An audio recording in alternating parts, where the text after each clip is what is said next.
here's another reason to have an extended warranty from a manufacturer is lots of roofing companies being bought out by larger companies that may or may not involve roofing. Big solar companies are buying out roofing companies so that they have a roofing arm. Big restoration companies, even from outside the US, are buying up roofing companies.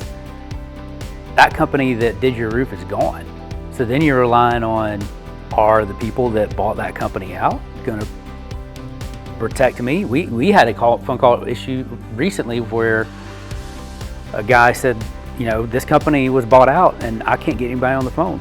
The old company, they would have never not called this guy back. That they had a great reputation, but whoever bought them out, they're not calling this guy back. So he had to pay us to do a repair that should have been covered under warranty. I'm just saying that to say you're protected even in a scenario where somebody gets bought out by a large corporation, that you're just a number to them. They don't care about you.